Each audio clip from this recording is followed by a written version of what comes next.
हरिः ओम्। नाम्नां शास्त्रसहस्रं च ब्रूहि गार्ग्य महामते।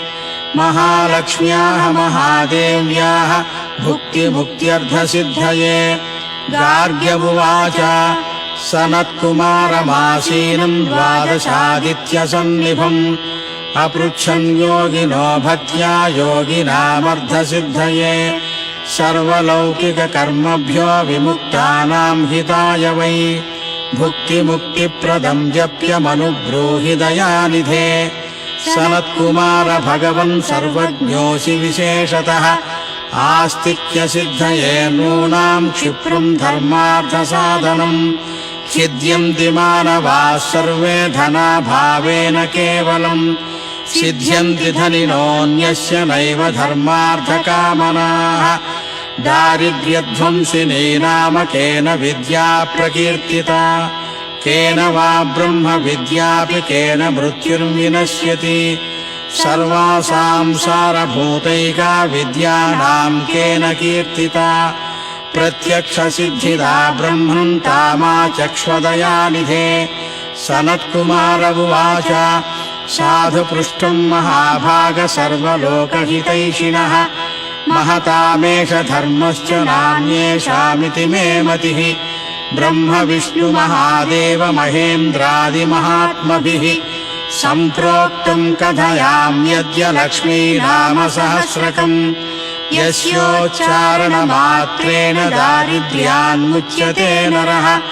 किं पुनस्तज्जपाद्यापि सर्वेष्टार्थानवाप्नुयात्। अस्य श्रीलक्ष्मी दिव्यसहस्रनामस्तोत्रमहामन्त्रस्य आनन्दकर्दमचिक्लीतेन्दिरासुतादयो महात्मानो महर्षयः अनुष्ठुप्छन्दः। विष्णुमायाशक्तिः महालक्ष्मी परा देवता श्रीमहालक्ष्मी प्रसादद्वारा सर्वेष्टार्थसिद्ध्यर्थे जपे विनियोगः। श्रां श्रीं श्रूं श्रैं श्रौं श्रः इति षडङ्गन्यासः। ध्यानम् पद्मनाभप्रियां देवीं पद्माक्षीं पद्मवासिनीं पद्मवक्त्रां पद्महस्तां वन्दे पद्मामहर्निशम्। पूर्णेन्दुबिम्बवदनां रत्नाभरणभूषितां वरदाभयहस्ताभ्यां ध्यायेच्चन्द्रसहोदरीम्। इच्छारूपां भगवतः सच्चिदानन्दरूपिणीं सर्वज्ञां सर्वजननीं विष्णुवक्षस्थलालयां दयालुमनिशं ध्यायेत् सुखसिद्धिस्वरूपिणीम्। यथोपदेशं मूलमन्त्रं जपित्वा यथाक्रमं देव्यै समर्प्य ततः शाम्भवी मुद्रया भ्रूमध्ये लक्ष्यमनुसन्धाय सहस्रनामस्तोत्रं पठेत्।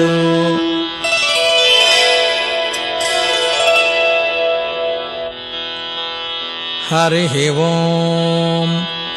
नित्यागतानन्तनित्यानन्दिनी जनरञ्जनी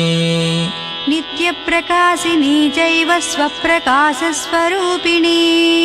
महालक्ष्मी महाकाली महाकन्या सरस्वती भोगवैभवसंधात्री भक्तानुग्रहकारिणी ईशावास्या महामाया महादेवी महेश्वरी हृल्लेखा परमाशक्तिर्मातृका बीजरूपिणी नित्यानन्दा नित्यबोधानादिनी जनमोदिनी सत्यप्रत्ययनी चैव स्वप्रकाशात्मरूपिणी त्रिपुरा भैरवी विद्या हंसा वागीश्वरी शिवा वाग्देवी च महारात्रिः कालरात्रिस्त्रिलोचना भद्रकाली कराली च महाकाली तिलोत्तमा काली करालवक्त्रां ता कामाक्षी कामदा शुभा चण्डिका चण्डरूपेशा चामुण्डा चक्रधारिणी त्रैलोक्यजननी देवी त्रैलोक्यविजयोत्तमा सिद्धलक्ष्मी क्रियालक्ष्मीर्मोक्षलक्ष्मीः प्रसादिनी उमा भगवती दुर्गा चान्द्री दाक्षायणी शिखा प्रत्यङ्गिराधरा वेला लोकमाता हरिप्रिया पार्वती परमा देवी ब्रह्म विद्या प्रदायिनी अरूपा बहुरूपा च विरूपा विश्वरूपिणी पञ्चभूतात्मिका वाणी पञ्चभूतात्मिका परा कालिका पञ्चिका वाग्मी हविः प्रत्यधिदेवता देवमाता सुरेशाना वेदगर्भाम्बिका धृतिः संख्या जातिः क्रियाशक्तिः प्रकृतिर्मोहिनी मही यज्ञविद्या महाविद्या गुह्यविद्या विभावरी ज्योतिष्मती महामाता सर्वमन्त्रफलप्रदा दारिद्र्यध्वंसिनी देवी हृदयग्रन्थिभेदिनी सहस्रादित्यसङ्काशा चन्द्रिका चन्द्ररूपिणी गायत्री सोमसम्भूतिः सावित्री प्रणवात्मिका शाङ्करी वैष्णवी ब्राह्मी सर्वदेव नमस्कृता सेव्या दुर्गा कुबेराक्षी करवीरनिवासिनी जया च विजया चैव जयन्ती चापराजिता कुब्जिका कालिका शास्त्री वीणा पुस्तकधारिणी सर्वज्ञशक्ति श्रीशक्तिर्ब्रह्म विष्णुशिवात्मिका इडा पिङ्गलिका मध्या मृणाली तन्तुरूपिणी यज्ञेशानी प्रधा दीक्षा दक्षिणा सर्वमोहिनी अष्टाङ्गयोगिनी देवी निर्बीजध्यानगोचरा सर्वतीर्थस्थिता शुद्धा सर्वपर्वतवासिनी वेदशास्त्रप्रमा देवी षडङ्गादिपदक्रमा शिवा धात्री शुभानन्दा यज्ञकर्मस्वरूपिणी व्रतिनी मेनका देवी ब्रह्माणी ब्रह्मचारिणी एकाक्षरपरा तारा भवबन्धविनाशिनी विश्वम्भराधराधारा निराधाराधिकस्वरा राकाकुहूरमावास्या पूर्णिमानुमतीद्युतिः सिनीवाली शिवावस्या वैश्वदेवीऽपि सङ्गिला पिप्पला च विशालाक्षी रक्षोऽग्निवृष्टिकारिणी तुष्टविद्राविणी देवी सर्वोपद्रवनाशिनी शारदा शरसन्धाना सर्वशस्त्रस्वरूपिणी युद्धमध्यस्थिता देवी सर्वभूतप्रभञ्जनी अयुद्धा युद्धरूपा च शान्ता शान्तिस्वरूपिणी गङ्गा सरस्वती वेणी यमुना नर्मदापगा समुद्रवसनावासा ब्रह्माण्डश्रेणिमेखला पञ्चवक्त्रा दशभुजा शुद्धस्फटिकसन्निभा रक्ता कृष्णासिता पीता सर्ववर्णानिरीश्वरी कालिका चक्रिका देवी सत्या तु वटुका स्थिता तरुणी वारुणी नारी ज्येष्ठा देवी सुरेश्वरी विश्वम्भरधरा कर्त्री गणार्गणविभञ्जनी सन्ध्या रात्रिर्दिवा ज्योत्स्ना कला काष्ठा निमेषिका उर्वी कात्यायनी शुभ्रा संसारार्णवतारिणी कपिला कीलिका शोका मल्लिका नवमल्लिका देविका नन्दिका शान्ता भञ्जिका भयभञ्जिका कौशिकी वैदिकी देवी शौरी रूपाधिकातिभा दिग्वस्त्रा नववस्त्रा च कन्यका कमलोद्भवा श्रीसौम्यलक्षणातीत दुर्गा सूत्रप्रबोधिका श्रद्धा मेधा कृतिः प्रज्ञा धारणा कान्तिरेव च श्रुतिस्मृतिर्धृतिर्धन्या भूतिरिष्टिर्मनीषिणी विरक्तिर्व्यापिनी माया सर्वमाया प्रभञ्जनी माहेन्द्री मन्त्रिणी सिंही चेन्द्रजालस्वरूपिणी अवस्थात्रय निर्मुक्ता गुणत्रय विवर्जिता ईशनत्रय निर्मुक्ता सर्वरोगविवर्जिता योगी ध्यानान्तगम्या च योगध्यानपरायणा त्रयी शिखा विशेषज्ञा वेदान्तज्ञानरूपिणी भारती कमला भाषा पद्मा पद्मवती कृतिः गौतमी गोमती गौरी ईशानाहंसवाहिनी नारायणी प्रभाधारा जाह्नवी शङ्करात्मजा चित्रघण्टा सुनन्दा श्रीर्मानवी मनुसम्भवा स्तम्भिनी क्षोभिणी मारी भ्रामिणी शत्रुमारिणी मोहिनी द्वेषिणी वीरा अघोरा रुद्ररूपिणी रुद्रैकादशिनी पुण्या कल्याणी लाभकारिणी देवदुर्गा महादूता स्वप्नदुर्गाष्टभैरवी सूर्यचन्द्राग्निरूपा च ग्रहनक्षत्ररूपिणी बिन्दुनादकलातीता बिन्दुनादकलात्मिका दशवायुजयाकारा कला षोडश संयुता काश्यपी कमला देवी नादचक्रनिवासिनी मृडाधारा स्थिरा गुह्या देविका चक्ररूपिणी अविद्या शार्वरे भुञ्जा जम्भासुरनिबर्हिणी श्रीकाया श्रीकला शुभ्रा कर्म निर्मूलकारिणी आदिलक्ष्मीर्गुणाधारा पञ्चब्रह्मात्मिका परा श्रुतिर्ब्रह्ममुखा वासा सर्वसम्पत्तिरूपिणी मृतसञ्जीविनी मैत्री कामिनी कामवर्जिता निर्वाणमार्गदा देवी हंसिनी काशिका क्षमा सपर्या गुणिनी भिन्ना निर्गुणा खण्डिता शुभा स्वामिनी वेदिनी शक्या शाम्बरी चक्रधारिणी दण्डिनी मुण्डिनी व्याघ्री शिखिनी सोमसंहतिः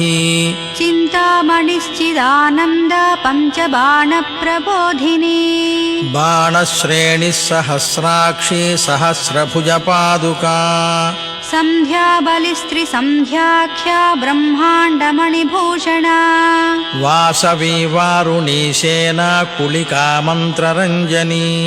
जितप्राणस्वरूपा च कान्ता काम्यवरप्रदा मन्त्रब्राह्मणविद्यार्था नादरूपा हविष्मती आधर्वणि श्रुतिः शून्या कल्पनावर्जिता सती सत्ता जातिः प्रमामेया प्रमितिः प्राणदा गतिः अपर्णा पञ्चवर्णा च सर्वदा भुवनेश्वरी त्रैलोक्यमोहिनी विद्या सर्वभद्रीक्षराक्षरा हिरण्यवर्णा हरिणी सर्वोपद्रवनाशिनी कैवल्यपदवीरेखा सूर्यमण्डलसंस्थिता सोममण्डलमध्यस्था वह्निमण्डलसंस्थिता वायुमण्डलमध्यस्था व्योममण्डलसंस्थिता चक्रिका चक्रमध्यस्था चक्रमार्गप्रवर्तिनी कोकिलाकुलचक्रेशा पक्षतिः पङ्क्तिपावनी सर्वसिद्धान्तमार्गस्था षड्वर्णावरवर्जिता शतरुद्रहरा हन्त्री सर्वसंहारकारिणी पुरुषा पौरुषी तुष्टिः सर्वतन्त्रप्रसूतिका अर्धनारीश्वरी देवी सर्वविद्याप्रदायिनी भार्गवी याजुषी विद्या सर्वोपनिषदा स्थिता व्योमकेशाखिलप्राण पञ्चकोशविलक्षणा पञ्चकोशात्मिका प्रत्यक् पञ्चब्रह्मात्मिका शिवा जगज्जराजनित्री च पञ्चकर्मप्रसूतिका वाग्देव्याभरणाकारा सर्वकाम्यस्थिता स्थितिः अष्टादशचतुष्षष्टिपीठिका विद्ययायुता कालिकाकर्षणश्यामा यक्षिणी किन्नरेश्वरी केतकी मल्लिकाशोका वाराही धरणिर्ध्रुवा नारसिंही महोग्रास्या भक्तानामार्तिनाशिनी अन्तर्बला स्थिरा लक्ष्मीर्जरामरणनाशिनी श्रीरञ्जिता महाकाया सोमसूर्याग्निलोचना अदितिर्देवमाता च अष्टपुत्राष्टयोगिनी अष्टप्रकृतिरष्टाष्टविभ्राजद्विकृताकृतिः दुर्भिक्षध्वंसिने देवी सीता सत्या च रुक्मिणी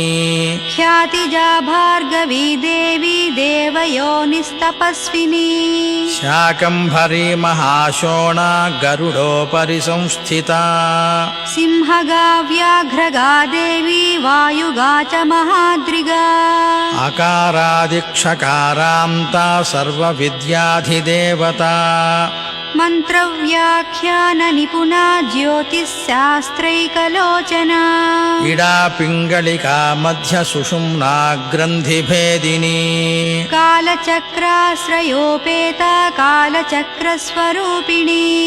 वैशारदी मतिश्रेष्ठा वरिष्ठा सर्वदीपिका वैनायकी वरारोहा श्रोणिवेला बहिर्वलिः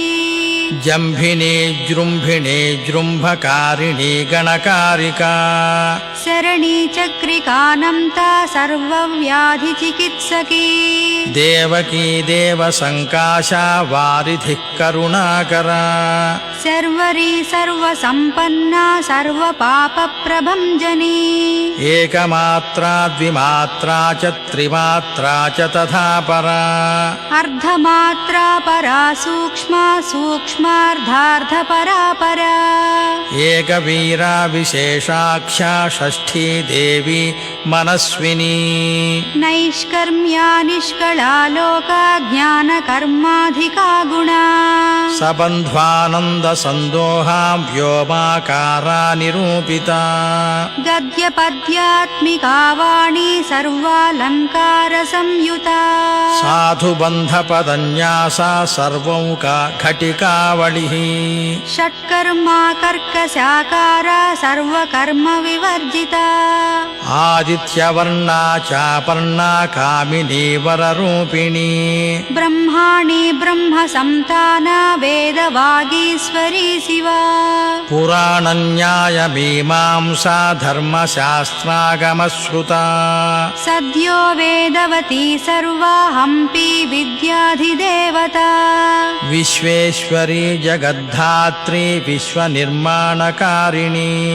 वैदिकी वेदरूपा च कालिका कालरूपिणी नारायणी महादेवी सर्वतत्त्वप्रवर्तिनी हिरण्यवर्णरूपा च हिरण्यपदसम्भवा कैवल्यपदवी पुण्या कैवल्यज्ञानलक्षिता ब्रह्मसम्पत्तिरूपा च ब्रह्मसम्पत्तिकारिणी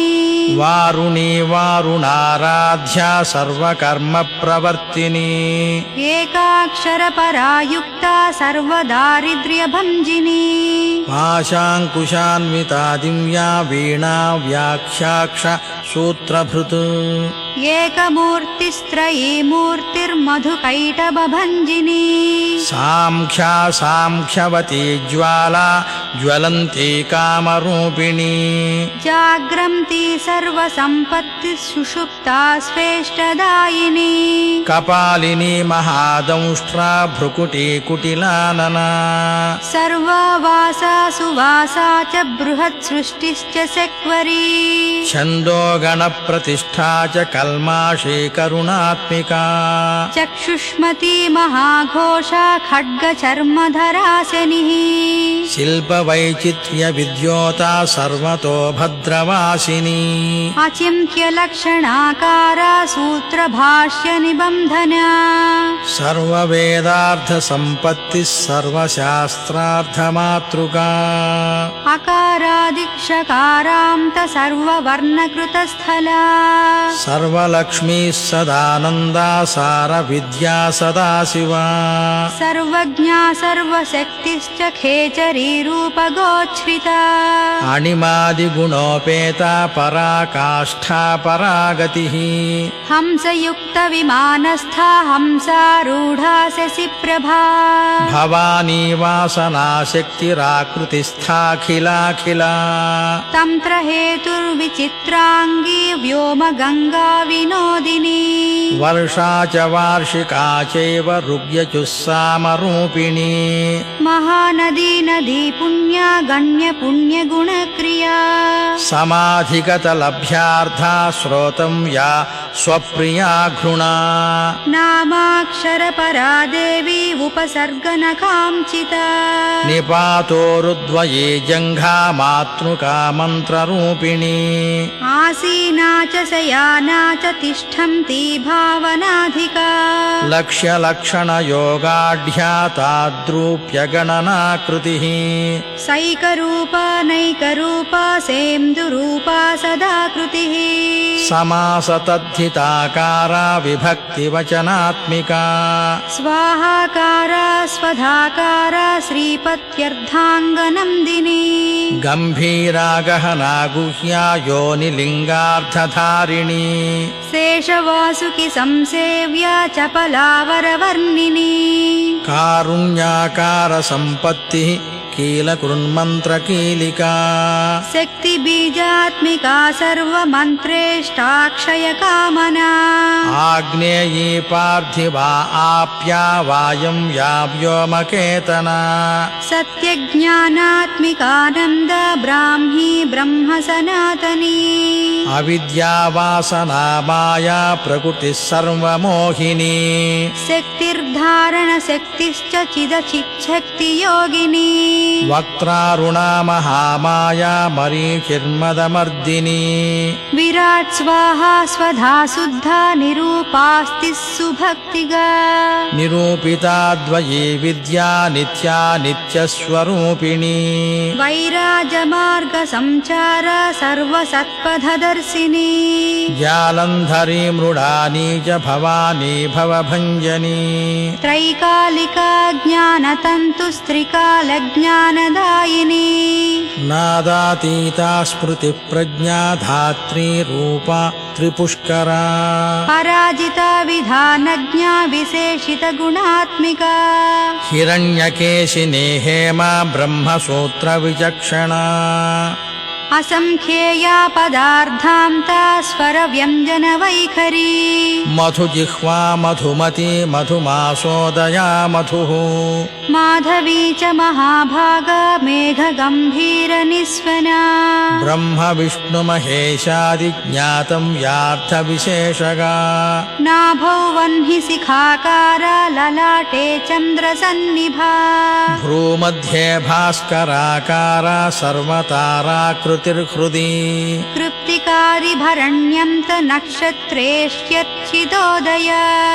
ग्रहविद्यात्मिका ज्योतिर्ज्योतिर्विन्मति जीविका ब्रह्माण्डगर्भिणी बाला सप्तावर्णदेवता वैराजोत्तमसाम्राज्या कुमारकुशलोदया बगला भ्रमराम्बा च शिवदूती शिवात्मिका मेरुविन्ध्यातिसंस्थाना काश्मीरपुरवासिनी योगनिद्रा महानिद्रा विनिद्रा राक्षसाश्रिता सुवर्णदा महागङ्गा पञ्चाख्या पञ्चसंहतिः सुप्रजाता सुवीर्या च सुपोषा सुपतिः शिवा